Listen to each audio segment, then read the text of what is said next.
محمد صلی علی رسولہ الکریم اما بعد فاعوذ باللہ من الشیطان الرجیم بسم اللہ الرحمن الرحیم رب اشرح لی صدری ویسر لی امری واحلل عقدۃ من لسانی یفقہوا قولی ربی یسر ولا تعسر وتمم بالخیر۔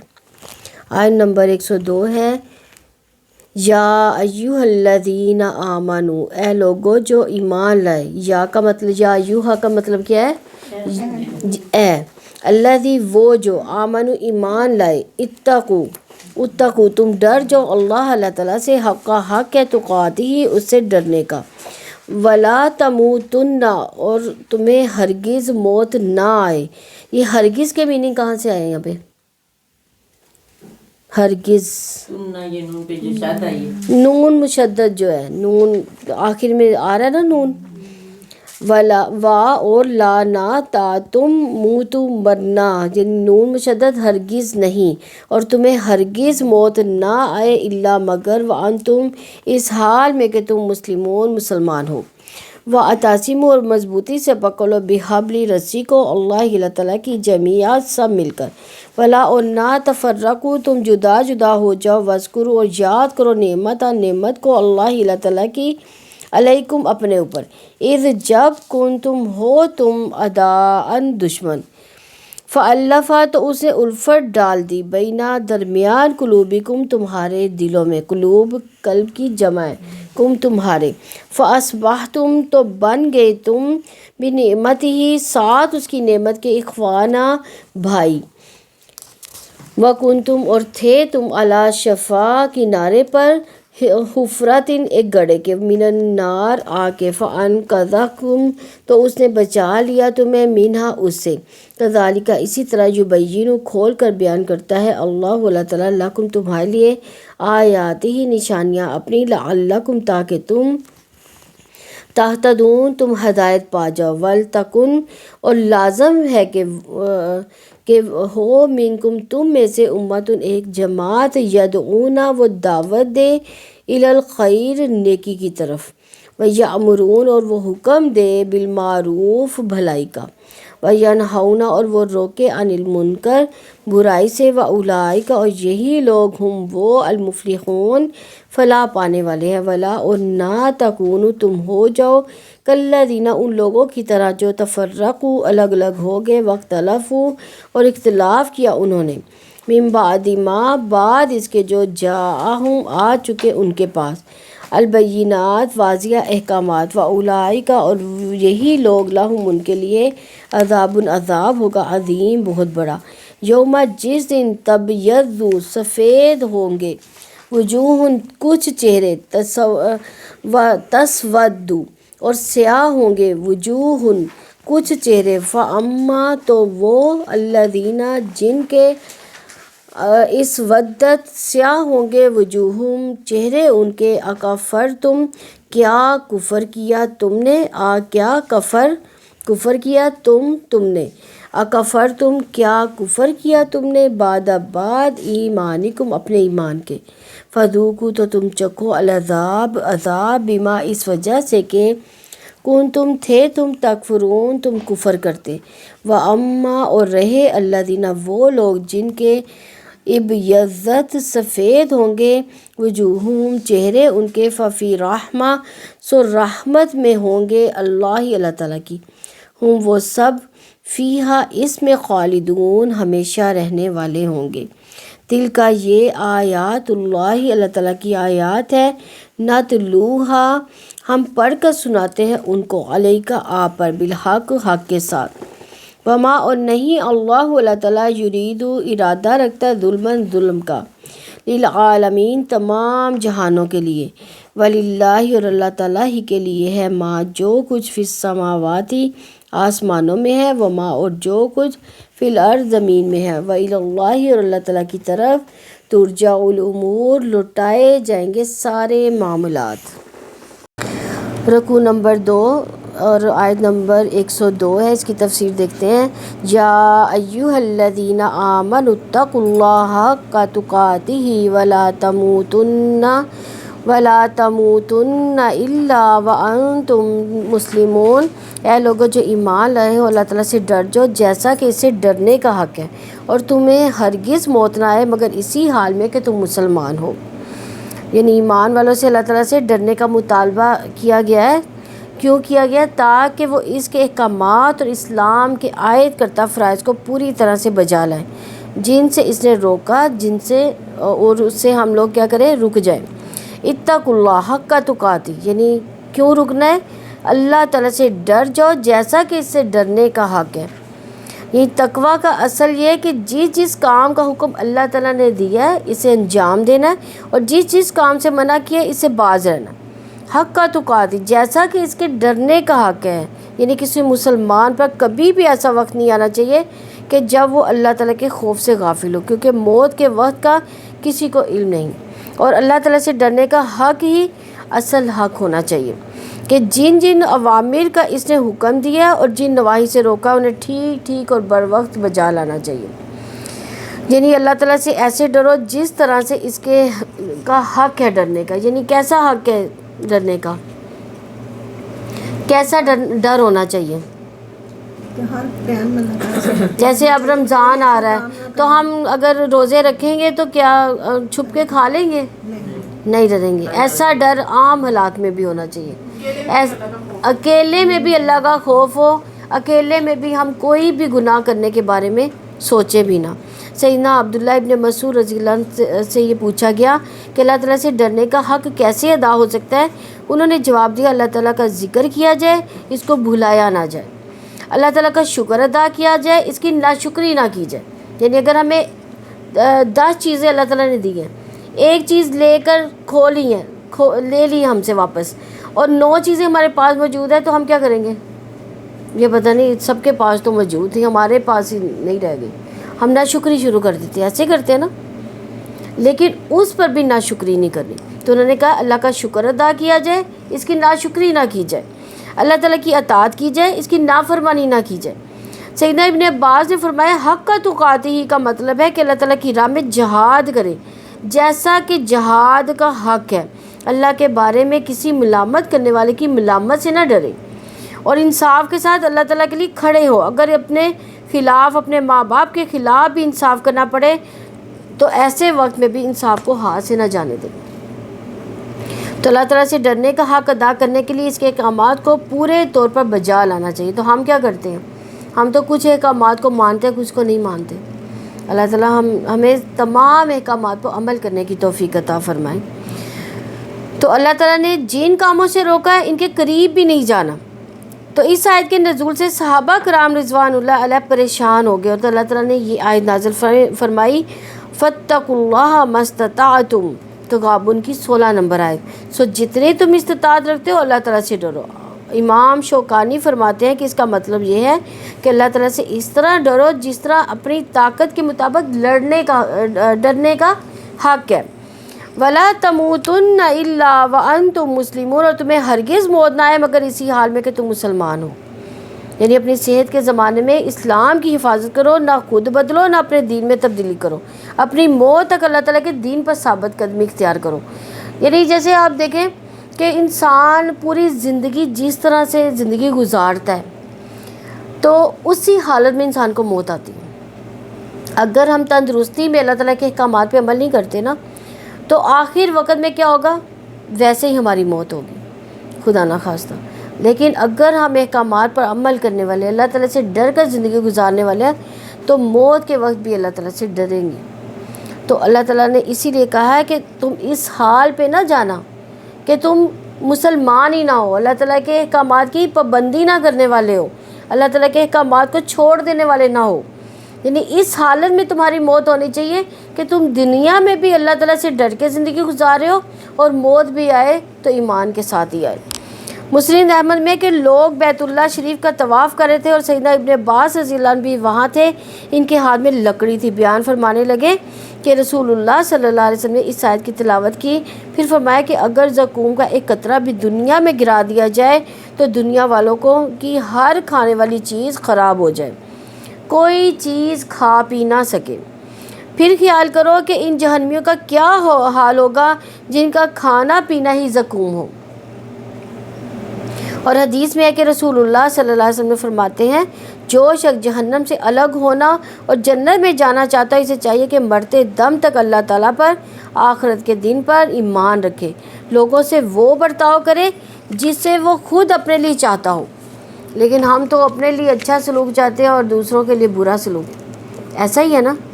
ہم دوسروں سے کرنا چاہتے ہیں تو کیسا سلوک کرتے ہیں؟ برا کرتے ہیں۔ اللہ تعالیٰ ہمیں اچھا کرنے کی توفیق دے۔ تو حضرت جابر رضی اللہ عنہ فرماتے ہیں میں نبی صلی اللہ علیہ وسلم کی زبانی آپ کے انتقال کے 3 روز پہلے سنا کہ دیکھو موت کے وقت اللہ تعالیٰ سے نیک گمان رکھنا، یعنی جب موت آئے تو اللہ تعالیٰ سے گمان برا نہ رکھنا۔ بعض کا ایسے ہوتا ہے انسان پہ یعنی ساری عمر انسان برداشت کرتا رہتا ہے کسی چیز کو، لیکن جب موت کا وقت آنے والا ہوتا ہے اس وقت پھٹ پڑتا ہے، یعنی میں تو برداشت کر کر کے میری ہو گئی ہے بس۔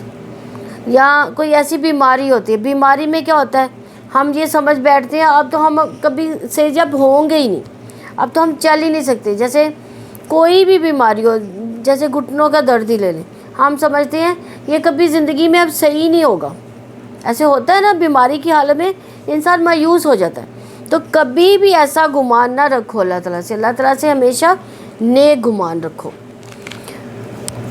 خالص مسلمان بن جانے کے لیے مکمل اطاعت کی ضرورت ہوتی ہے، تو اللہ تعالیٰ کی کتاب کے مطابق ہر کام کا فیصلہ کرنے کی ضرورت ہے، نبی صلی اللہ علیہ وسلم کی پیروی کرنے کی ضرورت ہے۔ ایمان والے ارادہ کر لیں کہ ہر لمحے میں نے مسلمان بن کر رہنا ہے، اس لیے کہ موت کا آنا ہم سے چھپایا گیا۔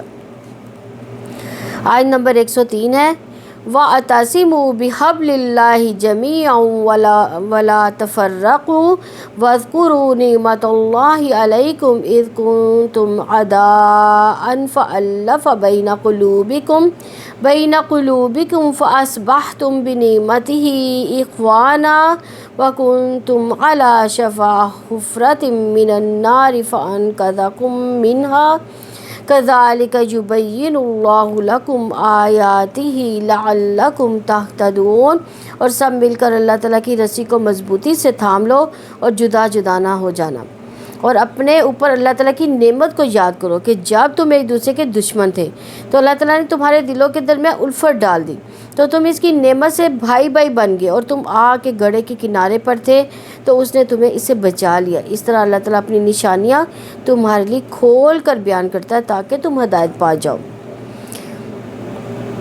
تو اس آیت میں جو دشمنی کا تذکرہ ہے اس کے بارے میں حافظ ابن کثیر نے لکھا ہے کہ آیت کا سیاق دلالت کرتا ہے کہ اس میں اوس و خزرج کے ماضی کی طرف اشارہ ہے کہ ان کے درمیان کیسی دشمنی تھی، لیکن اسلام قبول کر لینے کے بعد اللہ تعالیٰ نے ان کو آپس میں بھائی بھائی بنا دیا۔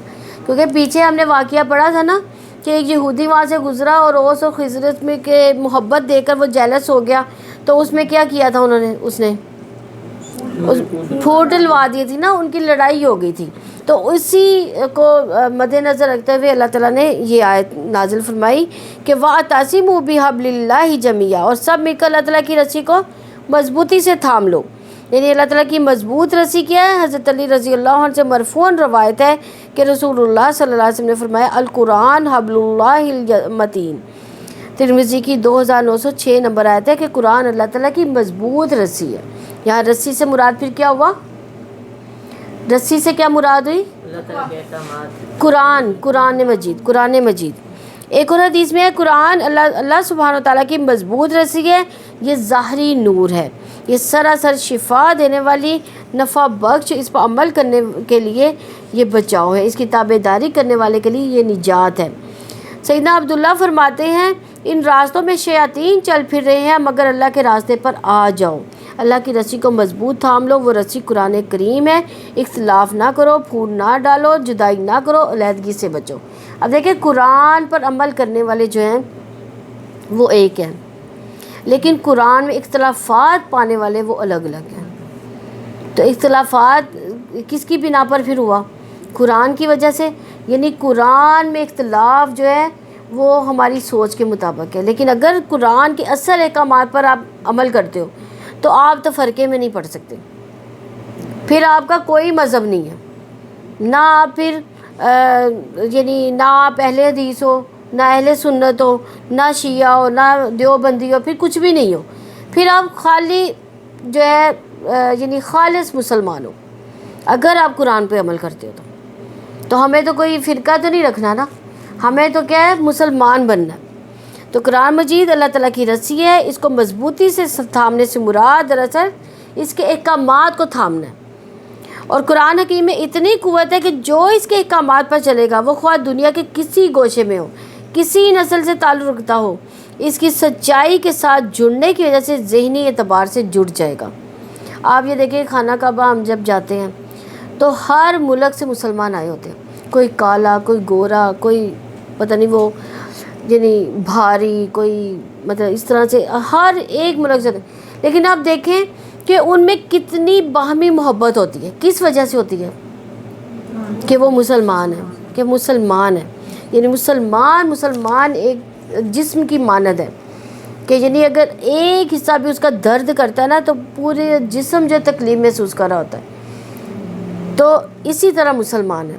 تو جو افراد ذہنی مطابقت رکھتے ہیں وہ ایک فورم پر اکٹھے ہو کر کام کریں تو اس وجہ سے قرآن حکیم کی تعلیمات عام ہو سکتی ہیں۔ یعنی اگر ہم بھی سارے چاہیں کہ قرآن حکیم کو ہی پھیلائیں ہر جگہ پر تو ہماری تعلیمات ایک ہی ہوں گی۔ یعنی فرض کریں آپ اپنی جگہ پہ پڑھائیں، میں اپنی جگہ پہ قرآن پڑھاؤں تو کیا ہوگا؟ آپ کا قرآن میرا قرآن کیا الگ ہوگا؟ نہیں، کبھی بھی نہیں ہو سکتا۔ پھر لوگ عملی اعتبار سے بھی ایک جیسے ہو سکتے ہیں، اور وہ مل کر اس قرآن کے مطابق زندگی گزارنے کے لیے کوشش بھی کر سکتے ہیں، یعنی کہ ان کی کوششیں بھی ایک ہوں گی، ان کا عمل بھی ایک ہی ہوگا اگر صرف قرآن پہ عمل ہو رہا ہو تو اللہ تعالیٰ نے دین پر مضبوطی سے کاربند رہنے، متحد رہنے کا حکم دیا جو تقوی اختیار کرنے میں مدد دیتا ہے۔ دین پر متحد رہنے سے باہمی الفت اور محبت سے ان کے دین بھی درست رہے گا اور دنیا بھی درست رہے گی۔ اس طرح وہ ہر کام ایسا کریں گے جس کا دار و مدار کس پر ہوگا؟ اتفاق اور اتحاد پر ہوگا۔ اس اتحاد کا مقصد یہ ہے کہ تمام مومن مل کر رہیں، آپس میں کوئی اختلاف نہ ہو۔ اتحاد کی وجہ سے انہیں فائد بھی حاصل ہوں گے، نیکی اور تقوی میں تعاون بھی ممکن ہو جائے گا، جبکہ اس کے برعکس اختلاف اور تفرقے کی وجہ سے باہمی رابطے ٹوٹ جائیں گے۔ ہر شخص اپنے ذاتی فائدے کے لیے بھاگ دوڑ کرے گا، ان کا نظام درم برم ہو جائے گا۔ تو تقوی کے بعد وَاعْتَصِمُوا بِحَبْلِ اللَّهِ جَمِيعًا کے حکم سے اسلام کے تصور نجات اور تصور اتحاد کے بارے میں پتہ چلتا ہے کہ سب کا اللہ تعالیٰ کی رسی کو مل کر مضبوطی سے پکڑ لینا یہ واضح کرا کہ نجات اور کامیابی پھر کس میں ہے؟ دو اصولوں میں۔ اتحاد بھی اسی پر قائم ہو سکتا ہے اور اسی پر اتحاد قائم بھی رہ سکتا ہے۔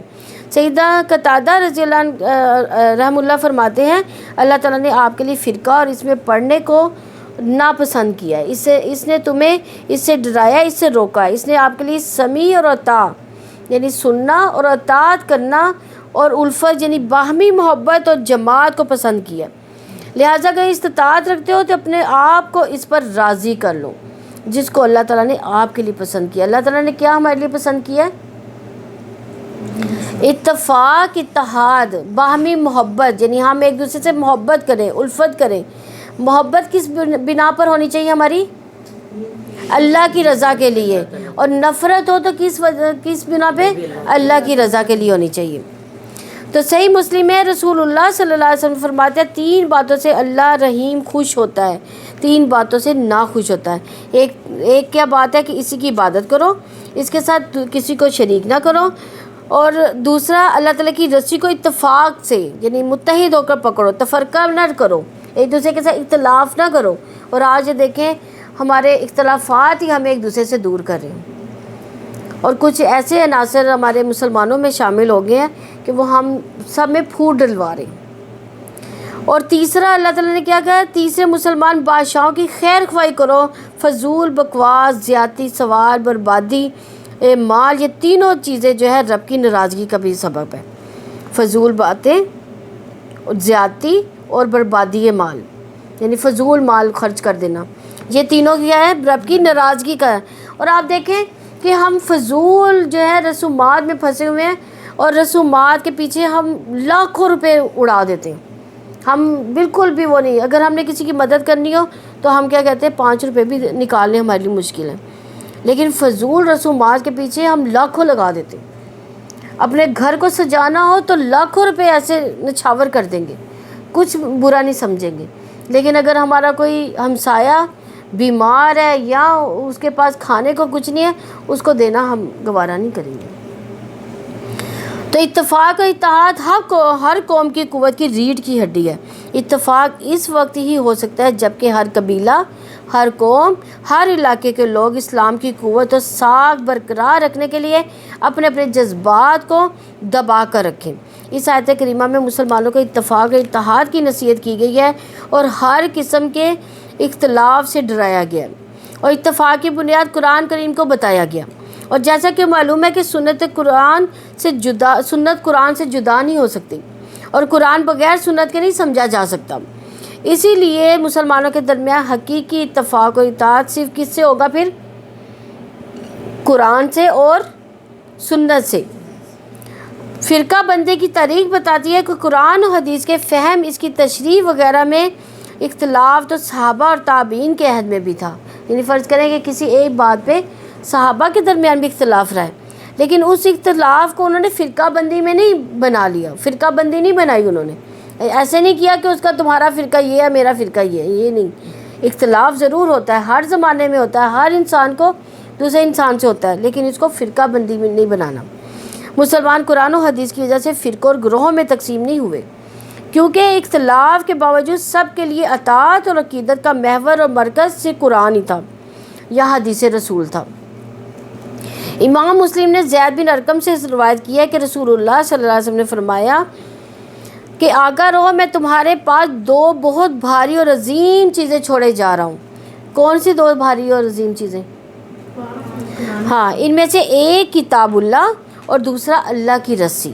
جو اس کی اتباع کرے گا وہ ہدایت پائے گا, اور جو اس کو چھوڑ دے گا وہ گمراہ ہو جائے گا. صحیح مسلم کی 6225 نمبر حدیث ہے. تو ہم تو کہتے ہیں قرآن کا ترجمہ پڑھنا ہی نہیں چاہیے. اس کے لیے تو بہت سارے پہلے علوم سیکھیں گے تو پھر قرآن کے ترجمے میں آئیں گے. تو ایسا بالکل بھی نہیں ہے, قرآن کا ترجمہ پڑھنا چاہیے. عبداللہ بن مسعود رضی اللہ عنہ سے روایت ہے کہ رسول اللہ صلی اللہ علیہ وسلم نے فرمایا, آپس میں اختلاف نہ کرو, کیونکہ تم سے پہلے لوگوں نے اختلاف کیا تو وہ ہلاک اور برباد ہو گئے. صحیح بخاری کی 2410 نمبر حدیث ہے. ابو بردہ بیان کرتے ہیں کہ رسول اللہ صلی اللہ علیہ وسلم نے فرمایا, آسانی پیدا کرو, سختی میں مبتلا نہ کرو, خوشخبری سنانا, نفرت نہ پھیلانا, اتفاق رکھنا, اختلاف نہ رکھنا. صحیح مسلم کی 4526 نمبر حدیث ہے. ولا تفرقوا, اور جدا نہ ہو جانا, یعنی ذہنی اور عملی طور پر انتشار کا شکار نہ ہونا. قرآن مجید کو چھوڑ کر مسلمانوں میں کوئی قدر مشترک نہیں رہ جاتی پھر, اور ایک دوسرے کے کٹ کر رہنے کے لیے جو بھی کوشش کریں وہ فرقہ بندی میں اور تفرقے میں ہو جاتی ہے. تو امت مسلمہ کن 2 بنیادی ستونوں پر بھی قائم ہے؟ کن 2 بنیادی ستونوں پر بھی قائم ہوئی امت مسلمہ؟ ایک تقوی اور ایک اخوت. تقوی اور اخوت کی بنیاد پر ہی, یعنی تقوی اللہ تعالیٰ سے ڈر کر زندگی گزارنا, اور وہ کیسے ممکن ہو سکتی ہے؟ جب تک ہم قرآن نہیں پڑھیں گے, قرآن اور حدیث سے ہمیں یہ احکامات کا پتہ چلے گا, پھر ہی ہم تقوی اختیار کریں گے. اور اخوت, ایک دوسرے سے بھائی چارہ رکھنا, ایک دوسرے سے محبت کرنا, الفت کرنا, یہ اخوت میں آتا ہے. تو تقوی کے ستون کے بغیر انسانوں کی ہر جماعت ایک جاہلی جماعت ہوگی, اس لیے کہ ان کی قیادت ہدایت یافتہ نہیں ہوگی, اس کا مقصد صالح نہیں ہوگا. تقوی کے ساتھ اسلامی جماعت اپنے وجود کو ثابت کر سکتی ہے, تقوی کے ساتھ ہی وہ اہم کردار ادا کر سکتی ہے جو اس کے سپرد کیا گیا. تو اسلامی اخوت کے کیا فائدے ہوں گے؟ اسلامی اخوت کی وجہ سے لوگوں میں اتحاد پیدا ہوتا ہے. اس کی وجہ سے افراد اپنی تاریخی دشمنیاں چھوڑ دیتے ہیں. جیسے اوس و خزرج نے کتنی تاریخی اس کی دشمنیاں تھیں جو انہوں نے اسلام قبول کیا تو چھوڑ دیں. اسی وجہ سے قبائلی انتقام معاف کر دیے جاتے ہیں اس کے ذریعے سے. اسی وجہ سے افراد اپنے ذاتی مفادات چھوڑ دیتے ہیں. اس کی وجہ سے افراد اپنی فرقہ وارانہ روایات ترک کر دیتے ہیں. آپ دیکھیں کہ نبی صلی اللہ علیہ وسلم کے دنیا میں آنے سے پہلے, یعنی اسلام لانے سے پہلے کیا حالات تھے عرب کے, کتنی بڑی بڑی جنگیں تھیں اور سلسلہ در نسل در نسل جو تھی ان کی دشمنیاں چلتی آ رہی تھی اور قتل پہ قتل کرتے جا رہے تھے، لیکن اسلام نے ان کو کیسا بنا دیا تھا. ایک قرآن سیکھا تھا انہوں نے، ایک سنت سیکھی تھی، اس کی وجہ سے ان میں کتنی تبدیلیاں آئی تھیں اور ایسی متحد قوم ہوئی تھی کہ جو ایک سیسا پلائی دیوار بن گئی تھی اور کوئی بھی کافر ان کو ڈھا نہیں سکے. وَاذْكُرُوا نِعْمَتَ اللَّهِ عَلَيْكُمْ إِذْ كُنْتُمْ أَعْدَاءً فَأَلَّفَ بَيْنَ قُلُوبِكُمْ وَأَصْبَحْتُمْ بِنِعْمَتِهِ إِخْوَانًا. اور یاد کرو اللہ تعالیٰ کی نعمت کو اپنے اوپر. کون سی نعمت کو یہاں پہ یاد کروایا جا رہا ہے؟ نبی صلی اللہ علیہ وسلم. نہیں، آپس میں ان کی جو دشمنیاں تھیں اللہ تعالیٰ نے ان کو الفت میں بدل دیا تھا. یعنی اس نعمت کو یاد کرو جو فَأَلَّفَ بَيْنَ قُلُوبِكُمْ، کہ تمہارے درمیان الفت ڈال دی اللہ تعالیٰ نے، تو تم اس کی نعمت سے بھائی بھائی بن گئے. یعنی وہ ایسے بھائی بن گئے تھے مضبوط کہ ساری انہوں نے کیا کیا تھا، جب ادھر سے مہاجر ہو کر وہاں پہ لوگ گئے تھے تو انصاریوں نے کیا کیا تھا، آدھی جائیدادیں ان کو دے دی تھی، آدھے کاروبار دے دیے تھے. ایسی الفت ڈال دی تھی اللہ تعالیٰ نے. پھر اور کیا الفت ڈالی تھی کہ جن کی 2 بیویاں تھیں، جو ان کو سب سے زیادہ عزیز بیوی تھی اس کو انہوں نے طلاق دی کہ میرا بھائی اس سے شادی کر لے. اس طرح سے ان کی محبتیں جو سر چڑھی تھیں. تو یہ اللہ تعالیٰ نے ان کو اپنی جو الفت ہے وہ یاد کروائی ہے. اس طرح رسول اللہ صلی اللہ علیہ وسلم نے حنین کا مال تقسیم کرتے ہوئے اللہ تعالیٰ کے اس احسان کی طرف اشارہ فرمایا. عبداللہ بن زید بن عاصم رضی اللہ عنہ سے روایت ہے کہ رسول اللہ صلی اللہ علیہ وسلم پر حنین کے مال کی تقسیم کے وقت جب کچھ انصار کے لوگوں نے اس وجہ سے اعتراض کیا تو آپ صلی اللہ علیہ وسلم نے کچھ لوگوں کو زیادہ حصہ دے دیا تھا، حالانکہ وہ اللہ تعالیٰ کی مرضی اور مشیت کے مطابق ہی انہوں نے دیا تھا. تو آپ صلی اللہ علیہ وسلم نے انہیں خطبہ دیتے ہوئے فرمایا، اے گروہ انصار، کیا میں نے تمہیں گمراہ نہیں پایا تھا؟ مگر اللہ تعالیٰ نے تمہیں میری وجہ سے ہدایت سے نوازا. تم ایک دوسرے سے الگ الگ تھے، مگر میرے ذریعے سے اللہ تعالیٰ نے تمہارے دلوں میں الفت اور محبت ڈال دی. اور تم فقیر تھے، مگر اللہ تعالیٰ نے تمہیں میری وجہ سے دولت مند بنا دیا. آپ صلی اللہ علیہ وسلم جب بھی کچھ ارشاد فرماتے اس کے جواب میں وہ کہتے کہ اللہ تعالیٰ اس کے رسول صلی اللہ علیہ وسلم کا ہم پر بہت بڑا احسان ہے. دیکھیں وہ احسان مانتے تھے اس چیز کو کہ واقعی ہم نفرت ایک دوسرے سے کرتے تھے کہ جس کو محبت میں بدل دیا گیا تھا. تو اب دیکھیں محبت اور نفرت بھی کس کے اختیار میں ہے؟ پھر اللہ تعالیٰ کے اختیار میں. ہمیں محبت مانگنی چاہیے اللہ تعالیٰ سے کہ اللہ تعالیٰ ہمارے رشتہ داروں میں، ہمارے دوست احباب میں، ہمارے گھر والوں میں محبت اور الفت ڈال دیں. یہ بخاری کی 4330 نمبر حدیث ہے اور مسلم کی 1061 نمبر حدیث ہے. فَأَصْبَحْتُمْ بِنِعْمَتِهِ إِخْوَانًا، تو تم اس نعمت سے بھائی بھائی بن گئے. یعنی مومنوں کی باہمی محبت اللہ تعالیٰ ہی کی نعمت ہے. اس لیے کہ انسان دولت دنیا بھر کی بھی دولت لے لے لیکن کسی کی محبت نہیں خرید سکتا. یہ اللہ تعالیٰ کا ارادہ ہے، اس کی رحمت اور اس کی نعمت ہے. آپ دیکھیں کتنے ہی لوگ ہیں کہ دوسروں کو، جیسے آپ دیکھیں کہ کوئی اگر محبت جو ہے دولت کی بنا پر ہو تو کیا ہوتا ہے، جیسے لڑکی جو ہے اگر مرد کی دولت دیکھ کر اگر وہ شادی کرتی ہے تو جب دولت ختم ہوگی تو کیا ہوگا، وہ محبت بھی ختم. آپ دیکھیں محبت بھی ختم. تو ایسی بنیاد پر جو محبت قائم ہوتی ہے، دولت کی بنیاد پر، وہ محبت نہیں ہوتی، وہ لالچ ہوتی ہے، ہرس ہوتی ہے. وَكُنْتُمْ عَلَى شَفَا حُفْرَةٍ مِّنَ النَّارِ فَأَنْقَذَكُم مِّنْهَا، اور تم آگ کے گڑھے کے کنارے پہ تھے تو اس نے تمہیں اس سے بچا لیا. یعنی شفا حفرۃ، شفا کس کو بولتے ہیں؟ کنارے کو بولتے ہیں. اور حفرہ یعنی گڑھا، کوئی بھی گڑھا، یعنی کنویں کے کنارے پر کہہ لیں. اور شفا جو ہے نا، شفا تانی کس کو بولتے ہیں؟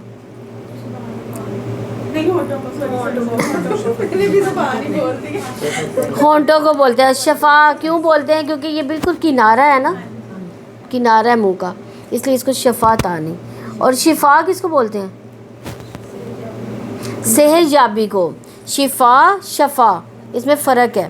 شفا بولتے ہیں کنارے کو، شفا بولتے ہیں صحت یابی کو. اور اکثر لوگ شفا کو شفا بول رہے تھے، اللہ تمہیں شفا دے. یعنی تمہیں کنارہ، اللہ تمہیں کنارہ دے.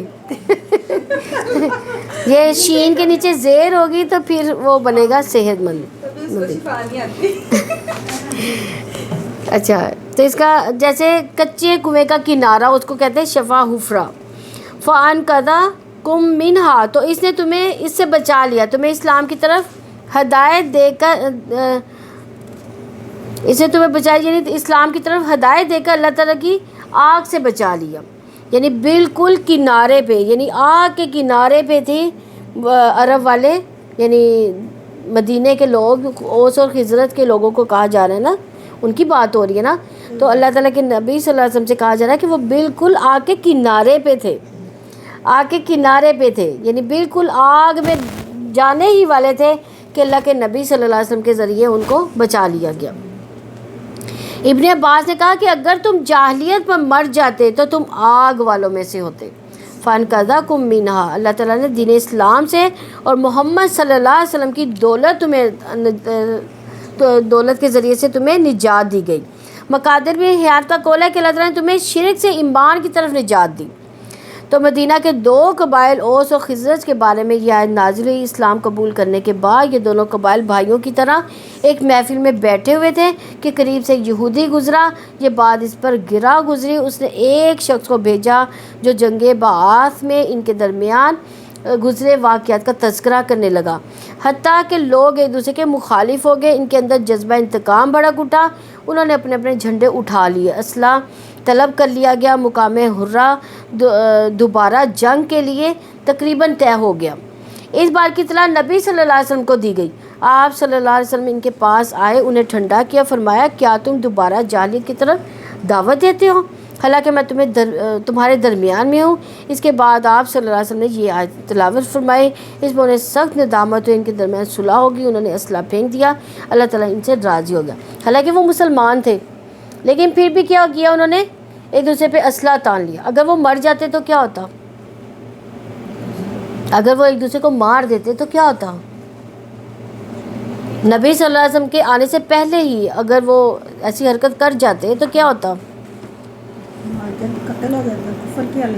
کفر کی حالت میں انہوں نے اٹھنا تھا پھر قیامت کے دن. پھر وہ مسلمان نہ ہوتے. مسلمان کا جو خون ہے ایک دوسرے پر حرام ہے. اسی لیے کہا گیا کہ تم گڑھے پر تھے، بالکل کنارے پر تھے، تو نبی صلی اللہ علیہ وسلم نے آپ کو بچا لیا. اگر وہ نبی صلی اللہ علیہ وسلم وہاں نہ پہنچتے تو کیا ہوتا، وہ تو ایک قسم کے اسلام سے پھر گئے. پھر کذالک یبین اللہ لکم آیاتہ لعلکم تہتدون، اس طرح اللہ تعالیٰ اپنی نشانیاں تمہارے لیے کھول کر بیان کرتا ہے تاکہ تم ہدایت پا جاؤ. یعنی اللہ تعالیٰ نے تقویٰ اور اخوت کی بنیاد پر جو اسلامی اجتماعیت قائم کرنے کے لیے کہا، اس کے بارے میں فرمایا کہ دیکھو یہ سب کچھ اس لیے ہے تاکہ تم ہدایت پا جاؤ. آیات ہی اس کے دلائل لعلکم تہتدون، اللہ تعالیٰ کا یہ ارادہ تھا کہ تم ہدایت پر ثابت قدم ہو جاؤ اور وہ تمہیں اس میں بڑھا دے، تمہاری ثابت قدمی میں اللہ تعالیٰ تمہیں بڑھا دے. اس بدیع بیان نے اللہ تعالیٰ نے واضح فرمایا کہ اس نے تمہیں دین اور شریعت عطا فرمائی تاکہ تم ہدایت پا جاؤ، دونوں جہانوں کی سعادت کو اور کامیابی حاصل کرو. اللہ تعالیٰ نے جاہلیت کے دور کی مثال دی کہ تمہیں کوئی شخص پہاڑ کے کنارے پر ہو جس کے نیچے گہری وادی ہو، قریب ہے کہ وہ اس میں گر پڑے. یعنی پہاڑ پہ کوئی شخص کھڑا ہے تو نیچے کھائی ہو تو قریب ہے کہ وہ شخص اس میں گر جائے. اللہ تعالیٰ کا فرمان ہے اس نے تمہارے لیے دین کا وہی طریقہ مقرر کیا جس کا تاکیدی حکم اس نے نوح کو دیا، جس کی وحی ہم نے آپ کی طرف کی، جس کی تاکیدی حکم ہم نے ابراہیم، موسیٰ، عیسیٰ کو دیا. اور دین کو قائم کرو، اس میں تفرقہ نہ ڈالو. سورہ شورى کی 13 نمبر آیت میں ہے. نبی علیہ السلام نے فرمایا نہ باہم حسد کرو، نہ ایک دوسرے سے باہم تعلق رہو، نہ باہم بغض رکھو، بلکہ اے اللہ کے بندو بھائی بھائی بن جاؤ. صحیح مسلم کی حدیث ہے یہ. اسی طرح نبی صلی اللہ علیہ وسلم نے فرمایا تو مومنوں کو باہمی رحم دلی، دوستی، باہمی مہربانی میں ایک جسم کی مانند پائے گا. جب کسی اس کو درد یا دکھ پہنچے تو سارا جسم بے خوابی اور تپ میں مبتلا ہوتا ہے. ایسے ہی ہوتا ہے نا. اب دیکھیں فلسطین میں یہ جو ہو رہا ہے سارا کچھ، تو کیا امت مسلمہ ہر ملک میں ایک بے چین نہیں ہے، ان کے لیے دعائیں نہیں کر رہی، اندر سے ایک تڑپ اٹھ رہی ہے. یہ بخاری کی 6011 نمبر حدیث ہے۔ حضرت ابو موسیٰ رضی اللہ عنہ سے روایت ہے کہ نبی صلی اللہ علیہ وسلم نے فرمایا، ایک مومن میرے مومن دوسرے مومن کے ساتھ ایک عمارت کے حکم میں ہے، ایک دوسرے سے قوت پہنچتی ہے، اور آپ نے اپنے ایک ہاتھ کی انگلیوں کو دوسرے ہاتھ کی انگلیوں کے اندر کیا۔ بخاری کی 2446 نمبر حدیث ہے۔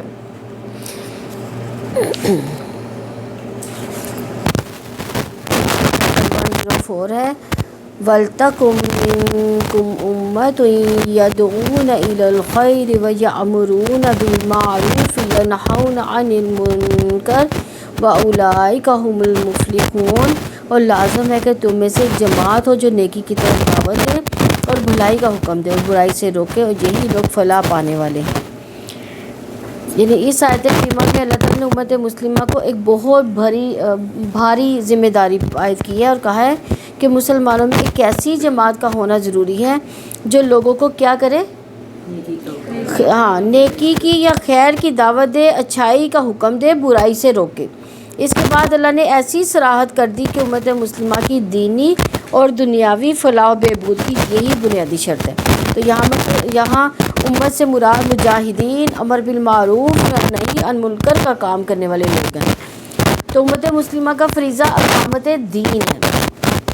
ان کا مشن اس اسلامی نظام زندگی کا قیام ہے۔ ان کا یہ ہدف ہے کہ حق کو باطل پر غالب کرنا، معروف کو منکر پر غالب کرنا۔ امت مسلمہ کا نصب العین یہ ہے کہ خیر کو پھیلائیں اور شر کو روکیں۔ یدعون الی الخیر، تو وہ لوگ کیا کام کریں گے؟ جو نیکی کی طرف دعوت دیں گے۔ الخیر سے مراد اسلام اور ہر وہ چیز جو اسے دنیا اور آخرت میں نفع دے۔ ان میں ایمان بھی ہے، عمل صالح شامل ہے۔ ابو جعفر الباقر نے کہا کہ رسول اللہ صلی اللہ علیہ وسلم نے یہ آیت پڑھی، وَلْتَكُن مِّنكُمْ أُمَّةٌ يَدْعُونَ إِلَى الْخَيْرِ، پھر فرمایا خیر سے مراد قرآن اور میری سنت کی اتباع کرنا ہے۔ تو خیر میں ہر وہ چیز شامل ہے جو اللہ تعالیٰ کے قریب کرنے والی ہو، اس کی ناراضگی سے دور کرنے والی ہو۔ تو دعوت الی الخیر سے مراد اللہ تعالیٰ کی توحید بھی ہے، اسلام کو قبول کرنے کی، قرآن مجید کو اللہ تعالیٰ کی کتاب کے طور پر قبول کرنے کی بھی ہے۔ یعنی خیر سے پھر کیا مراد ہوئی کہ جو قرآن اور سنت میں لکھا ہوا ہے اس پر ہر ایک بات پر عمل کرنا۔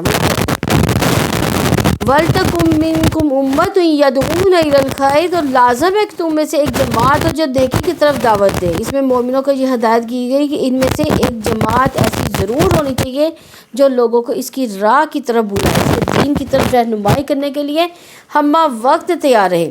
اس جماعت میں وہ علماء بھی شامل ہیں جو لوگوں کی دین کی طرف رہنمائی کرنے کے لیے ہمہ وقت تیار رہتے ہیں۔ تو اس سے دو حقائق سامنے آ رہے ہیں، ایک تو امت کے خاص لوگ، یعنی وہ خاص لوگ ہوں گے جو کہ اس کام پر لگیں گے، اور دوسرا امت کے اندر برائی برداشت نہ کرنے کی صلاحیت، اور نیکی اور بھلائی کے لیے تڑپنے والے لوگ، تیسرا ان کے اندر کا جذبہ اصلاح، انہیں غیر جانبدارانہ نہ رہنے دے، چوتھا وہ لازماً بھلائی کی طرف بلائیں گے اور برائی سے روکیں گے۔ آپ آج بھی دیکھیں تو امت مسلمہ میں ایسے گروہ شامل ہیں کہ جو لوگوں کو خیر کی باتوں کی طرف لاتے ہیں، قرآن کی تعلیم کی طرف لاتے ہیں۔ تو ہمیں بھی کیا کرنا چاہیے؟ پھر ہمیں بھی اس کام میں شامل ہونا چاہیے۔ اللہ تعالیٰ ہمیں اس بات کی توفیق عنایت فرمائے۔ تو امت کے عوام الناس، ان کے اندر بھی اطاعت کا جذبہ ہو، وہ خاص ذمہ دارانہ جو ہے ان کی اطاعت کریں، سمینا و اطعنا کی فضا قائم ہو، یعنی ادھر سے سنا، اللہ کا حکم سنا، وہاں سے اطاعت کر دی۔ تو امت مسلمہ کی کامیابی کے لیے ایک اسلامی جماعت کا قیام کس لیے ضروری ہے؟ کس کے لیے ضروری ہے یہ؟ تاکہ جو ہے وہ جو جماعت ہے وہ اسلامی نظام جو ہے وہ قائم کر سکیں۔ اسلام کا تصور زندگی، تصور کائنات، تصور اقدار، تصویر اخلاق، تصور واقعات وغیرہ بالکل مختلف ہے۔ اس لیے اسلام کو ایک جاہلی معاشرے سے جدا اپنا معاشرہ درکار ہے۔ یہ جماعت وہ ماحول فراہم کرتی ہے جہاں اسلامی نظام حقیقت کے روپ میں سامنے آ سکتا ہے۔ تو یہ جماعت بھلائی کا ماحول پیدا کر سکتی ہے۔ اس جماعت کے تمام افراد ایک دوسرے کے سے تعاون کرتے ہیں۔ اس جماعت میں شر کی نشر و ماہ کے راستے میں مشکلات اور رکاوٹیں ہوتی ہیں۔ اس ماحول میں بھلائی آسان، برائی مشکل ہو جاتی ہے۔ جب سارے لوگ مل کر برائی کا خاتمہ کرنے والے بن جائیں گے تو کیا ہوگا؟ برا جو انسان ہوگا اس کو برائی کرنا مشکل ہو جائے گی، لیکن ہمارے ملک میں تو اچھائی کرنا مشکل ہے۔ تو ہمیں کیا چیز کرنی چاہیے؟ ہمیں اچھائی کو پھیلانا چاہیے، ہر ممکن کوشش کرنی چاہیے۔ تو اس ماحول میں برائی کرنے والے کو مخالفت کا سامنا کرنا پڑتا ہے۔ اس ماحول میں بھلائی کی جد و جہد نشوونما پا سکتی ہے۔ اسلامی جماعت دو اہم بنیادوں پر قائم ہوتی ہے، اللہ پر ایمان رکھنے والی اور دوسری اخوت، یعنی آپس میں پیار محبت اور ایک دوسرے کا ساتھ دینے تعاون کرنے کی فضا ہو۔ اللہ تعالیٰ نے فلاح، نجات اور کامیابی کے لیے 3 اموروں کو ضروری قرار دیا ہے۔ ایک امور کیا ہے؟ دعوت اللہ، دوسری امر بالمعروف اور تیسرا نہی عن المنکر۔ ٹھیک ہے، یہ تینوں کام جو ہے جو انسانوں کی فلاح اور نجات اور کامیابی اسی تینوں کاموں میں ہے۔ وَيَأْمُرُونَ بِالْمَعْرُوفِ وَيَنْهَوْنَ عَنِ الْمُنكَرِ، اور بھلائی کا حکم دے اور برائی سے روکے۔ المعروف وہ ہے جس کو شریعت نے معروف قرار دیا، اس کے نفع اور اس کی اصلاح کے لیے فرد اور جماعت دونوں کو حکم دیا گیا۔ معروف میں وہ تمام نیکیاں اور بھلائیاں شامل ہیں جن کا حکم اللہ تعالیٰ نے دیا اور ہر نبی نے اپنے دور میں جس کو رواج دینے کی کوشش کی۔ یہ کس میں آتے ہیں؟ معروف، نیکیوں میں۔ یہ نیکیاں اور بھلائیاں جانی جاتی ہیں اس لیے معروف کہلاتی ہیں۔ المنکر کون سے کام ہیں؟ معروف کی ضد، یعنی معروف کے بالکل الٹ کام جو ہے وہ سارے منکر ہیں۔ وہ ایسے امور ہیں جن کے ضرر یعنی اس کو نقصان اور فساد سے بچانے کے لیے شریعت نے فرد اور جماعت کو روکا اس سے۔ تو اسی طرح منکر میں تمام وہ برائیاں اور مفاسد شامل ہیں جن کو رسول کریم صلی اللہ علیہ وسلم کی طرف سے ناجائز قرار دینا معلوم اور معروف ہے۔ رسول اللہ صلی اللہ علیہ وسلم نے فرمایا، تم میں سے جو کوئی کسی برائی کو دیکھے اسے ہاتھ سے دفع کرے، اگر اس کی طاقت نہ تو زبان سے روکے، اگر یہ بھی نہ کر سکتا ہو تو دل سے برا جانے، اور یہ ضعیف ایمان ہے۔ ایک اور روایت میں اس کے بعد یہ بھی ہے کہ اس کے بعد رائی کے دانے کے برابر بھی ایمان نہیں۔ اور حضرت حذیفہ رضی اللہ عنہ سے روایت ہے، نبی صلی اللہ علیہ وسلم نے فرمایا، قسم ہے اس ذات کی جس کے ہاتھ میں میری جان ہے، تم ضرور نیکی کا حکم کرو اور برائی سے روکو، ورنہ قریب ہے کہ اللہ تعالیٰ تم پر اپنا عذاب بھیج دے، پھر تم اس سے دعائیں کرو گے لیکن وہ قبول نہیں کریں گے۔ جامعہ ترمذی کی 2169 حدیث ہے۔ اسی طرح پھر نبی صلی اللہ علیہ وسلم نے فرمایا، اللہ کی حدود پر قائم رہنے والے اور اس میں گھس جانے والے یعنی خلاف کرنے والے کی مثال ایسے لوگوں کی سی ہے جنہوں نے ایک کشتی کے سلسلے میں کرہ ڈالا، جس کے نتیجے میں بعض لوگوں کو کشتی کے اوپر والا حصہ ملا، بعض کو نیچے والا، پر جو لوگ نیچے والے تھے انہیں دریا سے پانی لینے کے لیے اوپر والوں کے اوپر سے گزرنا پڑتا۔ انہوں نے سوچا کیوں نہ ہم اپنے ہی حصے میں ایک سوراخ کر لیں تاکہ اوپر والوں کو ہم کوئی تکلیف نہ دیں۔ اگر اوپر والے بھی نیچے والوں کو منمانی کرنے دیتے تو کیا ہوتا؟ کشتی والے تمام لوگ ہی ہلاک ہو جاتے، اور اگر اوپر والے نیچے والوں کا ہاتھ پکڑ لیں تو یہ خود بھی بچ جائیں گے اور ساری کشتی بھی بچ جائے گی۔ سمجھ آئی اس بات کی؟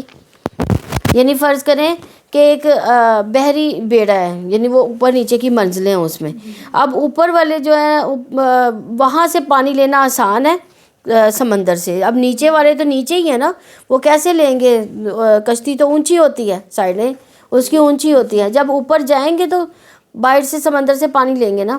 اب انہوں نے کیا سوچا کہ ہم کیوں نہ نیچے ہی پانی میں چھید کر لیں، یعنی کشتی میں ہی چھید کر لیں تاکہ ہمیں اوپر نہ جانا پڑے، ان کو تکلیف نہ دینی پڑے۔ اب اوپر والے اگر ان کو نہیں منع کرتے کہ تم ایسا نہ کرو تو کیا ہوگا؟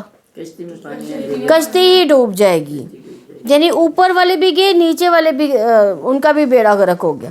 تو یہی مثال جو امر بالمعروف و نہی عن منکر کی ہے کہ اگر ہم جو ہے برائی کو ہاتھ سے یا دل سے برا نہیں جانیں گے، زبان سے نہیں روکیں گے، ہاتھ سے نہیں روکیں گے، تو اس کا مطلب کہ ہم بھی ان کے ساتھ ہی گئے، ہم بھی ڈوب گئے۔ اللہ تعالیٰ نے ہماری بھی نیکیاں قبول نہیں کرنی، لیکن ہماری نیکیاں قبول ہونے کی یہی شرط ہے کہ ہمیں ان کو روکنا پڑے گا۔ تو انسان کے پیچھے شیطان لگا ہوا ہے، اسی وجہ سے بہت سے لوگ فرائض اور واجبات چھوڑ دیتے ہیں، گناہوں میں مبتلا ہو جاتے ہیں۔ ایسے لوگوں کو سیدھے راستے پر باقی رہنے کے لیے عمل بالمعروف نہی عن المنکر کی ضرورت ہے۔ یہ دونوں کا مومنوں کی خاص صفات ہے۔ تو دنیا میں بھلائی کا دور دورہ تب ممکن ہے جب بھلائی کی دعوت ہر وقت ہو، ہر امت کو یہ دعوت دینی چاہیے۔ ایک ایسا اقتدار اعلیٰ ہو جو دعوت الخیر یعنی بھلائی کی دعوت کے نصب العین پر ہو اور عمل بالمعروف نہی عن منکر کا کام کرے۔ یہ اقتدار اعلیٰ مملکت یا سلطنت دو بنیادوں پر قائم ہوگی، ایک تقویٰ پر اور ایک اخوت پر۔ اس اقتدار اعلیٰ کا نصب العین انسانی زندگی میں اسلامی نظام کو قائم کرنا ہو تو دنیا میں بھلائی کا دور دورہ ہو سکتا ہے۔ یعنی اگر یہ کام شروع ہو جائے تو پھر کیا ہوگی؟ امت مسلمہ تقویٰ اور اخوت پر ہی قائم ہوگی۔ آیت نمبر 105 ہے وَلَا تَكُونُوا كَالَّذِينَ تَفَرَّقُوا وَاخْتَلَفُوا مِن بَعْدِ مَا جَاءَهُمُ الْبَيِّنَاتُ وَأُولَٰئِكَ لَهُمْ عَذَابٌ عَظِيمٌ، اور تم ان لوگوں کی طرح نہ ہو جاؤ جو الگ الگ ہو گئے اور اپنے پاس واضح احکامات آنے کے بعد بھی اختلاف کیا، اور یہی لوگ ہیں جن کے لیے بہت بڑا عذاب ہوگا۔ یعنی یہاں اختلاف سے کیا مراد ہے؟ یہودیوں اور عیسائیوں کے باہمی اختلافات ہیں جن کی وجہ سے لا علمی نہ تھی بلکہ دنیاوی مفادات تھے، نفسانی اعراض تھے ان کے۔ اللہ تعالیٰ نے یہودیوں اور عیسائیوں کی طرح مسلمانوں کو گروہوں میں تقسیم ہونے سے منع فرمایا۔ ان کے درمیان حسد، عداوت، بغض، عناد پیدا ہو گیا۔ اس اختلاف کی وجہ یہ تھی کہ انہوں نے حق سے روگردانی کر کے خواہش نفس کی پیروی کی۔ نفس کی کیا خواہش تھی ان کے نفس کی کیا خواہش تھی کہ ہم دنیاوی مفادات حاصل کریں۔ دین کے نام پر وہ کیا کرتے تھے کہ لوگوں کو لوٹتے تھے۔ یعنی عیسائی جو تھے اپنے دین کے نام پہ کہتے تھے کہ ہم جنتی ہیں، یہودی کہتے تھے ہم جنتی ہیں، اور جو ہم پہ رہے گا وہی جو ہے جنت میں جائے گا، اور پھر اس طرح سے کیا کرتے تھے؟ وہ لوگوں کو لوٹتے تھے۔ تو اس اختلاف کے بارے میں رب العزت نے وضاحت فرمائی کان الناس امۃ واحدہ فبعث اللہ النبیین مبشرین ومنذرین، لوگ ایک ہی امت ہے، پھر اللہ تعالیٰ نے انبیاء کو خوشخبری دینے والے، ڈرانے والے بنا کر بھیجا۔ یعنی انبیاء کی وجہ سے کیا کیا انہوں نے؟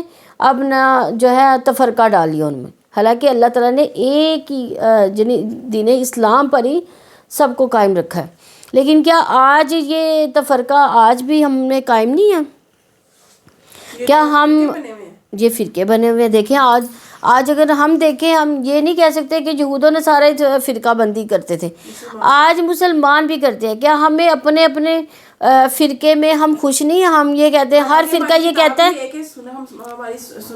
سنت بھی ایک ہے، کتاب بھی ایک ہے، سنت بھی ایک ہے، اس کے باوجود ہم کیا کہتے ہیں؟ ہم جو ہے نا ہم جنتی ہے، وہ جو فرقہ ہے وہ تو دوزخی ہے۔ ایسے ہی نہیں کہتے ہم لوگ، ہم دوسرے کو دوزخی کہتے ہیں۔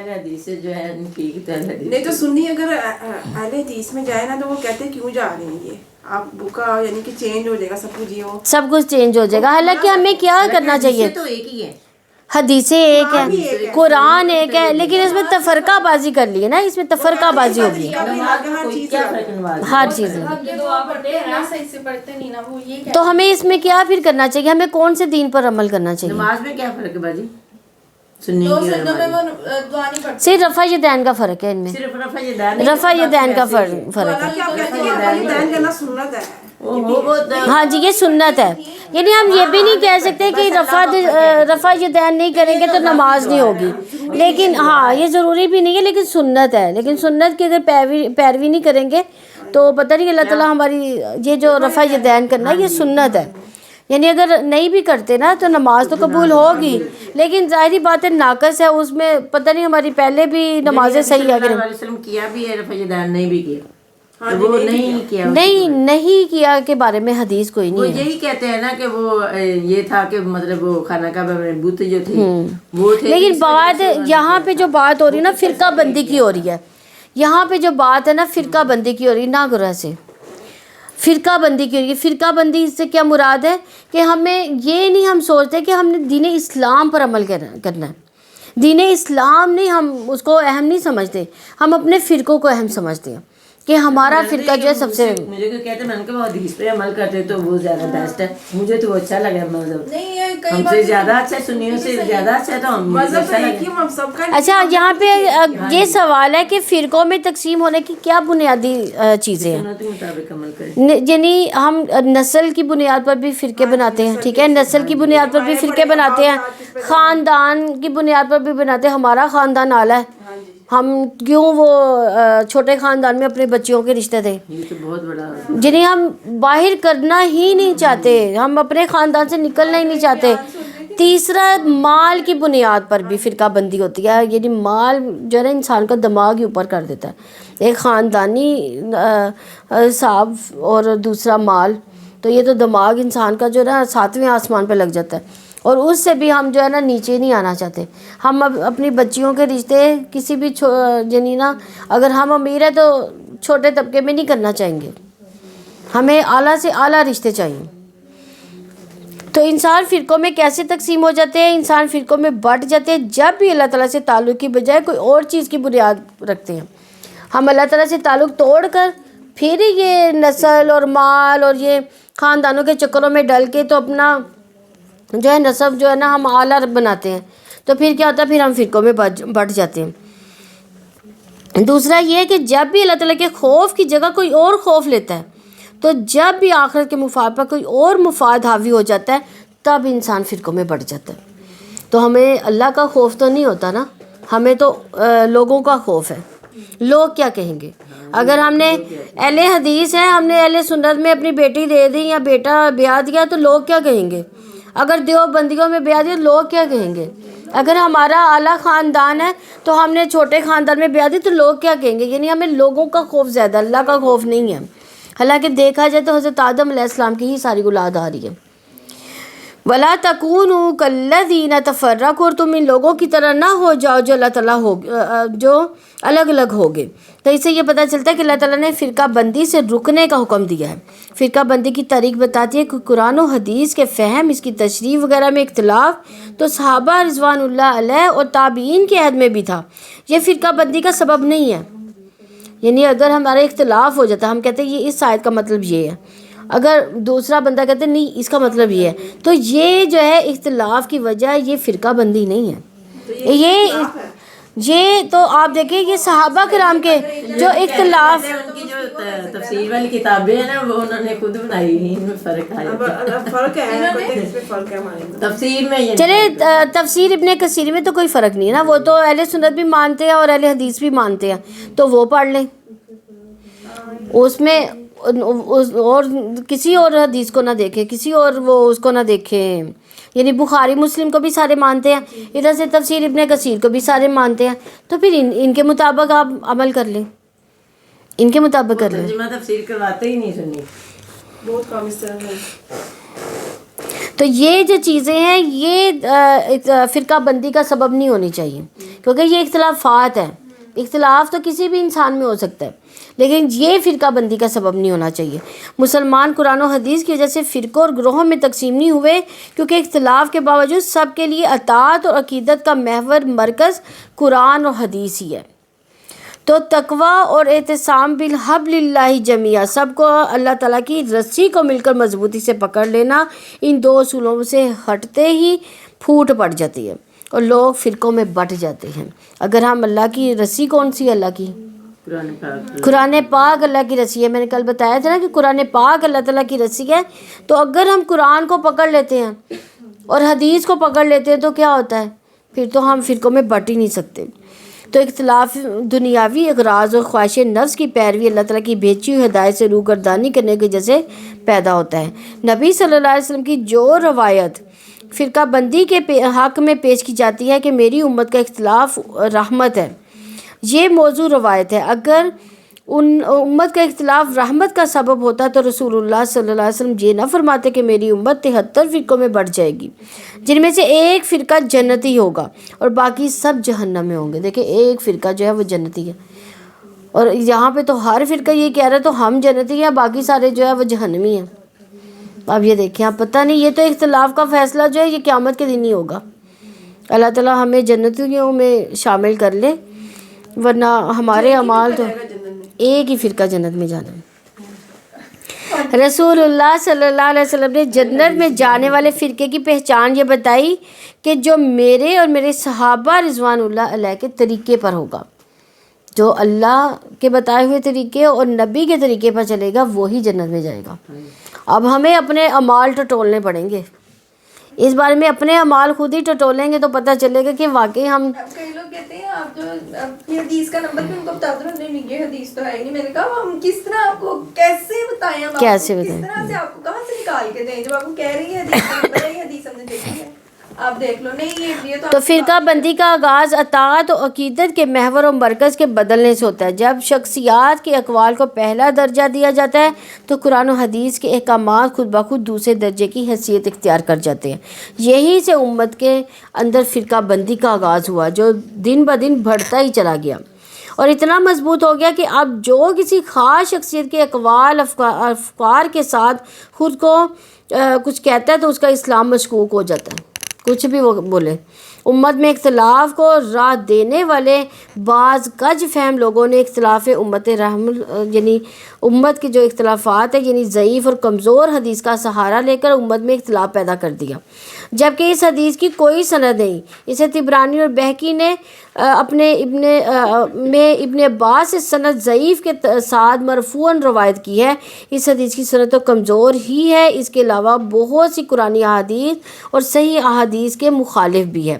اللہ تعالیٰ کا فرمان ہے وَلَوْ شَاءَ رَبُّكَ لَجَعَلَ النَّاسِ أُمَّةً وَاحِدَةً وَلَا يَزَالُونَ مُخْتَلِفِينَ إِلَّا مَن رَحِمَ رَبُّكَ وَلِذَلِكَ خَلَقَهُمْ وَتَمَّتْ كَلِمَةُ رَبِّكَ لَأَمْلَأَنَّ جَهَنَّمَ مِنَ الْجِنَّةِ وَالنَّاسِ أَجْمَعِينَ. اور اگر آپ کا رب چاہتا تو تمام انسانوں کو یقیناً ایک ہی امت بنا دیتا اور وہ ہمیشہ اختلاف کرنے والے ہی رہیں گے مگر جن پر آپ کا رب رحم کرے. اسی لیے اس نے ان کو پیدا کیا جو تیرے رب کی وہ بات پوری ہو گئی کہ میں جہنم کو جنوں اور انسانوں سبھی سے ضرور بھر دوں گا. تو اس آیت میں اختلاف اور رحمت میں دوری کے بارے میں بتایا گیا ہے. نبی کریم صلی اللہ علیہ وسلم نے فرمایا لا تختلفوا فتختلف قلوبکم وکان یقول ان اللہ عز وجل وملائکتہ یصلون علی الصفوف اولا, یعنی آپس میں اختلاف نہ کرو ورنہ تمہارے دل مختلف ہو جائیں گے. اور آپ صلی اللہ علیہ وسلم نے فرمایا اللہ تعالیٰ اس کے فرشتے صف اول پر رحمت نازل فرماتے ہیں, یعنی پہلی صف پر. سنن ابی داؤد کی 664 نمبر حدیث ہے. صف اول سے کیا مراد ہے یہاں پہ؟ مسجد میں پہلی صف میں جو کھڑے ہوتے ہیں ان پر بھی اللہ تعالیٰ کے فرشتے نازل فرماتے ہیں, لیکن یہ بھی اس سے مراد ہو سکتی ہے کہ جو نیکیوں میں سبقت لے جاتے ہیں ہر وقت جو ہے آگے ہی رہتے ہیں. تو رسول اللہ صلی اللہ علیہ وسلم نے ارشاد فرمایا کہ اگر تمہارا امیر ایسا شخص بنا دیا جائے جس کے ناک کان کٹے ہو تو تمہیں اللہ کی کتاب کے ذریعے لے کر آگے چلتا ہو تو اس کی بات سنو اور اطاعت کرو. یعنی اس کی شکل اچھی نہ ہو لیکن وہ کیا کر رہا ہے قرآن و سنت کے مطابق تمہیں چلا رہا ہے, تو کیا کریں گے ہم اسی کی اطاعت کریں گے. ٹھیک ہے, صرف ہونا یہ چاہیے کہ وہ قرآن و حدیث کے مطابق چل رہا ہو. یہ مسلم کی 120 نمبر روایت ہے. ایک حدیث میں ہے کہ بات سنو اور اطاعت کرو اگرچہ تم پر ایسے شخص کو عامل بنا دیا جائے جو حبشی غلام ہو, گویا کہ اس کا سر کشمش کی طرح یعنی چھوٹا سا سر ہو اس کا. یعنی یہ بخاری کی 105 نمبر حدیث ہے. یعنی دیکھیں کتنی جو ہے سخت وعیدیں ہیں کہ اگر آپ کا جو آپ کو چلانے والا امام ہے اگر وہ آپ کو صحیح راہ پہ لے کے جا رہا ہے تو آپ اس کی اطاعت لازمی کریں. وَأُولَٰئِكَ لَهُمْ عَذَابٌ عَظِيمٌ, یہی لوگ ہیں جن کے لیے بہت بڑا عذاب ہوگا. یعنی واضح احکامات آنے کے بعد بھی اگر اختلاف کیا یہی لوگ ہیں جن کے لیے بہت بڑا عذاب ہوگا. اس عذاب کی وعید سے اللہ تعالیٰ نے اسلام کے نظام اطاعت پر راضی کیا. اس پر ایمان کے جیسے مومن ٹکڑے ٹکڑے ہونے سے بچ جاتے ہیں. اللہ تعالیٰ کے حکم کے مطابق چلنے کی وجہ سے سب ایک ہو جاتے ہیں اور اتحاد مومنوں کی عام صفت بن جاتی ہے جو بڑی قوت ہے. اگر یہود و نصارہ بھی اپنی کتابوں پر عمل کرتے تو آج ایک ہی ہوتے. وہ یہودی الگ اور عیسائی الگ نہ ہوتے, وہ بھی امت مسلمہ میں ہی ہوتے, کیونکہ شروع سے ہی تمام نبیوں کی تعلیمات ایک ہی آ رہی ہے. پھر ہم فرقہ بندیوں میں نہ ہوتے. آیت نمبر 106 ہے یوم تبیض وجوہ و تسود وجوہ فاما الذین اسودت وجوہہم اکفرتم بعد ایمانکم فذوقوا العذاب بما کنتم تکفرون. جس دن کچھ چہرے روشن ہوں گے، کچھ چہرے سیاہ ہوں گے، تو وہ لوگ جن کے چہرے سیاہ ہوں گے ان سے پوچھا جائے گا کہ کیا تم نے اپنے ایمان کے بعد کفر کیا؟ تو اب عذاب چکھو اس وجہ سے کہ تم کفر کیا کرتے تھے. یعنی گزشتہ آیت کے اختتام پر اللہ تعالیٰ نے اختلاف کرنے والوں کو عذاب علیم سے ڈرایا. تو یہاں بھی یہ بتایا جا رہا ہے کہ یہ عذاب انہیں اس دن ملے گا جب مومنوں کے چہرے ایمان کے نور سے چمک رہے ہوں گے، اور کافروں اور دین میں اختلاف کرنے والوں کے چہرے کیسے ہوں گے؟ سیاہ ہوں گے، یعنی ان کے وہ نور سے محروم کر دیے جائیں گے. ابن عباس کا قول ہے کہ روشن چہرے والے مراد اہل سنت اور جماعت، یعنی جو یعنی قرآن و سنت پر عمل کرنے والے لوگ، اور سیاہ چہرے والوں سے مراد اہل بیت یعنی بدعت والے لوگ، اور امت میں افراد وغیرہ ڈالنے والے، یعنی ان میں فرق ڈالنے والے، امت میں یعنی اپنے فرقہ بندی کرنے والے لوگ جو تھے، یعنی ان کے اپنے اپنے مذہب بنا لیے تھے نا، اپنے اپنے فرقے بنا لیے تھے. یہ فرقہ بندی کی بات ہی ہو رہی ہے نا. تو ایسے لوگ جو فرقہ بندی رکھتے تھے اور اپنے نسل کو، اپنے یعنی خاندان کو یا اپنے مال کو اعلیٰ رتبہ سمجھتے تھے، یعنی اس قرآن و سنت سے ہٹ کر زندگی گزارتے تھے، حالانکہ ان کو پتہ ہے کہ قرآن و سنت کیا ہے. آپ یہ دیکھیں کئی لوگوں کو پتہ ہوتا ہے قرآن و سنت میں کیا لکھا ہوا ہے، لیکن انہوں نے اس سے ہٹ کر زندگی گزارنی ہے. لیکن وہ پھر ان کے چہرے کیا ہوں گے؟ تب سیاہ ہوں گے. نہیں، ان کو یہ کہا جائے گا کہ تم اپنے ایمان کے بعد کفر میں آگے تھے. یعنی ایمان کے بعد کفر کیا تھا کہ ان کو پتہ تھا کیا ان کے اسلام میں ہے، کیا حکم دیا جا رہا ہے، لیکن اس کے باوجود انہوں نے اپنے نفس کی جو ہے وہ خواہش مانی. وَتَسْوَدُّ وُجُوهٌ، تو کچھ چہرے سیاہ ہوں گے جو نعمت ایمان پانے کے بعد بھی کافرانہ روش جاری رکھتے تھے، جس کا قول ہے کہ اس سے مراد منافق بھی ہیں. یہ وہ لوگ ہیں جنہوں نے زبان سے کلمہ ادا کیا، ایمان لے کیا، لیکن اپنے دل و اعمال سے اس کا انکار کیا، یعنی عمل نہیں کیا.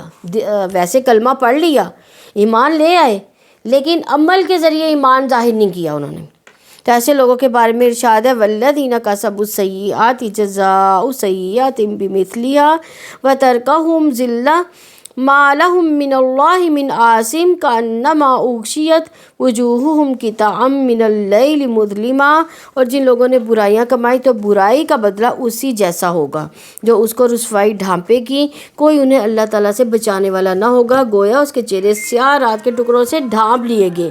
یہ سورہ یونس کی 27 نمبر آیت میں ہے. فَأَمَّا الَّذِينَ اسْوَدَّتْ وُجُوهُهُمْ، تو وہ لوگ جن کے چہرے سیاہ ہوں گے ان سے پوچھا جائے گا کہ کیا تم نے اپنے ایمان کے بعد کفر کیا؟ تو اب عذاب چکھو اس وجہ سے کہ تم کفر کیا کرتے تھے. یعنی اب عذاب کا مزہ چکھ لو اس وجہ سے کہ تم اللہ تعالیٰ اس کی شریعت کا کفر کیا کرتے تھے. اکفرتم بعد ایمانکم، یعنی اپنے ایمان لانے کے بعد کفر کیا. فذوقوا العذاب بما کنتم تکفرون، تو اب تم اس جو شریعت کا تم نے کفر کیا، انکار کیا، اب اس کا جو ہے خمیازہ بھگتو. آیت نمبر 107 ہے وَأَمَّا الَّذِينَ ابْيَضَّتْ وُجُوهُهُمْ فَفِي رَحْمَةِ اللَّهِ هُمْ فِيهَا خَالِدُونَ. اور جن کے چہرے سفید ہوں گے تو وہ اللہ تعالیٰ کی رحمت میں ہوں گے، وہ اس میں ہمیشہ رہنے والے ہیں. ابھی بن کعب کا قول ہے کہ اللہ تعالیٰ کی اطاعت والے لوگ ہوں گے. ان کے چہرے قیامت کے دن کیسے ہوں گے؟ روشن چہروں والے. اب اگر دنیا میں بھی اندازہ لگائے نا، دنیا میں بھی جو نیک عمل کرنے والے لوگ ہیں ان کے چہروں سے کیسی روشنی پھوٹ رہی ہوتی ہے، چمک ہوتی ہے نا. یعنی نیکیاں کرنے والوں کے چہرے جو ہے تر و تازہ دنیا میں بھی نظر آتے ہیں. اگر کسی کے بارے میں آپ ہر وقت بدگمان رہیں، اس کے بارے میں مطلب جھگڑے والی پوزیشن میں ہی رہیں ہر وقت، تو ان کے چہرے کیسے ہوتے ہیں؟ ان کے چہرے ایسے، ان کے چہروں کے نقوش آپ کو ظاہر بتا رہے ہوتے ہیں. اب جیسے فرض کریں ہمیں غصہ آتا ہے تو کیا ہمارے چہروں پہ فرق نہیں آ رہا آتا ہے، ظاہر ہوتا ہے نا. یعنی ایسے ہی وہ چہرے ہوں گے، یعنی نیکیاں اور برائیاں انسان کے چہرے سے نمایاں ہو رہی ہوں گی. یعنی ایک تو چہرہ اللہ تعالیٰ نے ہمیں یہ جو دنیا میں دے دیا نا، ایک چہرہ ہم یہاں سے بنا کر لے کے جائیں گے. وہ والا چہرہ ہوگا جو ہمیں قیامت کے دن ملے گا، یعنی وہ ہماری اپنی نیکیوں اور برائیوں کے مطابق ہوگا، یعنی ہماری نیکیاں برائیاں ہمارے چہروں سے نظر آ رہی ہوں گی۔ تو یہ کون سے چہرے ہوں گے؟ جو اللہ تعالیٰ کی نافرمان لوگ ہوں گے، اللہ تعالیٰ کی اطاعت نہیں کر رہے ہوں گے، اللہ تعالیٰ کے عہد کو وفا نہیں انہوں نے کی ہوگی، تو ان کے چہرے کیسے ہوں گے؟ سیاہ ہوں گے۔ تو ایسے چہرے اللہ تعالیٰ کی رحمت سے بھی دور ہوں گے۔ ففی رحمت اللہ، سو وہ اللہ تعالیٰ کی رحمت میں ہوں گے۔ جو سفید چہرے والے ہوں گے وہ اللہ تعالیٰ کی رحمت میں ہوں گے۔ تو اللہ تعالیٰ کے غضب سے بچ کر جنہوں نے زندگی گزاری وہ قیامت کے دن سفید چہروں والے ہوں گے، روشن چہروں والے ہوں گے۔ تو اللہ تعالیٰ ان کے لیے وہ اس میں ہمیشہ رہنے والے ہوں گے، جو اللہ تعالیٰ ان کو اپنی رحمت سے نوازے گا قیامت کے دن۔ ففی رحمت اللہ ہم فیہا خالدون، سو وہ اللہ تعالیٰ کی رحمت میں ہوں گے، وہ اس میں ہمیشہ رہنے والے ہیں۔ یعنی جنت کو رحمت سے تعبیر کرنے میں یہ حکمت ہے کہ آدمی خواہ کتنا ہی عابد و زاہد کیوں نہ ہو، وہ جنت میں محض اللہ تعالیٰ کی رحمت سے ہی جا سکتا ہے۔ یعنی ہم اپنے اعمال کی جیسے جنت میں نہیں جائیں گے جب تک کہ اللہ تعالیٰ کی رحمت نہ ہوگی، کیونکہ عبادت کرنا بھی انسان کا کوئی ذاتی کمال نہیں ہے، یہ اللہ تعالیٰ کا ہی دیا ہوا کمال ہے۔ اگر ہم عبادت کرنا بھی چاہیں، اگر اللہ تعالیٰ ہمیں نہیں کرنے دیں گے تو ہم کیسے کر لیں گے؟ تو یہ اللہ تعالیٰ کی رحمت سے ہی ہے کہ ہمیں اس دنیا میں نیکیوں کی جو ہے توفیق ملے گی۔ ابن عباس نے اس آیت کے بارے میں فرمایا وہ اس میں ہمیشہ رہنے والے ہوں گے۔ اللہ تعالیٰ نے خبر دی ہے کہ خیر کا ثواب اور شر پر عذاب دائمی ہوگا، کبھی منقطع نہیں ہوگا۔ آیت نمبر 108 ہے، تلک آیات اللہ نتلوہا علیک بالحق وما اللہ یرید ظلما للعالمین، یہ اللہ تعالیٰ کی آیات ہے جو ہم حق کے ساتھ پڑھ کر آپ کو سناتے ہیں، اور اللہ تعالیٰ تمام جہانوں کے لیے ظلم کا ارادہ نہیں رکھتا۔ یعنی یہ آیات اللہ کی طرف سے نازل ہو رہی ہیں جو ذات برحق ہے۔ زجاج نے کہا تلک آیات اللہ سے مراد اللہ تعالیٰ کے دلائل ہیں، یہ آیات جو اعمال کے نتائج جو جزا سزا طے کر رہی ہے بالکل حق ہے۔ یہ آیات جس انجام کی اطلاع دے رہی ہیں وہ پوری سچائی کے ساتھ پیش ہو رہی ہیں۔ یہ آیات جو ہدایت اور خیر پر مشتمل ہے ہم حق کے ساتھ پڑھ کر آپ کو سناتے ہیں، جس نے ان کو قبول کیا وہ نجات پا گیا، جس نے اعراض کیا وہ ہلاک ہو گیا۔ وَأَمَّ اللَّهُ يُرِيدُ ظُلْمًا لِلْعَالَمِينَ، اور اللہ تعالیٰ تمام جہانوں کے لیے ظلم کا ارادہ نہیں رکھتا، یعنی اللہ تعالیٰ مالک ہے، اس نے کائنات میں عدل کو جاری رکھنا ہے، اس لیے وہ ظلم نہیں کر سکتا۔ ظلم کون کرتا ہے؟ ظلم انسان اپنے اوپر کرتے ہیں، نیکی یا برائی کر کے۔ نیکی کریں گے تو اپنے اوپر جو ہے وہ احسان کریں گے، اگر برائی کریں گے تو اپنے اوپر خود ہی ظلم کریں گے۔ تو یہ اللہ تعالیٰ ظلم نہیں کرتا انسان پر، اللہ تعالیٰ کا انصاف بے لاگ ہے، جو کچھ انسان دنیا میں کرتے اس کا بدلہ وہ آخرت میں پائیں گے۔ اللہ تعالیٰ نے اسی بات کو سمجھانے کے لیے رسول بھیجے، کتابیں عطا کی تاکہ انسان برے انجام سے بچ سکے۔ اس کے باوجود جو لوگ دنیا کی زندگی میں سرکشی پر اڑے رہتے ہیں اور زمین میں فساد برپا کرتے ہیں، ان کے لیے پہلے سے طے شدہ عین انصاف کے مطابق ہمیشہ کی آگ ہے، لہٰذا کسی کو ہمیشہ کے لیے آگ میں ڈال دینا ظلم نہیں بلکہ عین انصاف ہے۔ آیت نمبر 109 ہے وَلِلَّهِ مَا فِي السَّمَاوَاتِ وَمَا فِي الْأَرْضِ وَإِلَى اللَّهِ تُرْجَعُ الْأُمُورُ، اللہ تعالیٰ ہی کے لیے جو کچھ آسمانوں ہے جو کچھ زمین میں ہے، سارے معاملات اللہ تعالیٰ ہی کی طرف لوٹائے جاتے ہیں۔ ابن عباس نے اس آیت کے بارے میں کہا کہ اللہ تعالیٰ نے فرمایا اللہ تعالیٰ نے سارے آسمان بنائے اور جو کچھ آسمانوں میں ساری زمینوں کو بنایا، اور جو کچھ ان میں ہے آسمانوں زمین کی ہر چیز اللہ تعالیٰ کے لیے۔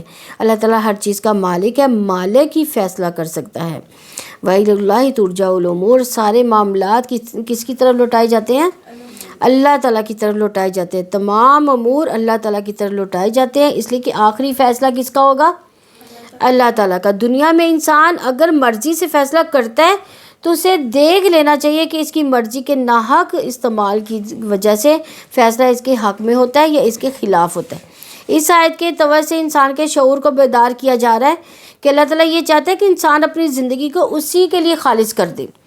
اللہ تعالیٰ نے زمین و آسمان کی ملکیت سے اپنی ذات کا شعور دلایا، سارے معاملات کا لوٹنا کس کی طرف ہے؟ اللہ تعالیٰ کی طرف، اور اللہ تعالیٰ قیامت کے دن یہ معاملات کا فیصلہ کر دے گا کہ کون نیکیاں کرتا تھا، کون برائیاں کرتا تھا، اور کس نے فرقہ بندی میں اپنے آپ کو ڈال رکھا تھا۔ اللہ تعالیٰ ہمیں نیکیاں کرنے کی زیادہ سے زیادہ توفیق عطا فرمائے اور امر بالمعروف عن المنکر کا کام کرنے کی توفیق عنایت فرمائے۔ سبحانک اللہم و بحمدک نشہد ان لا الہ الا انت نستغفرک و نتوب الیک۔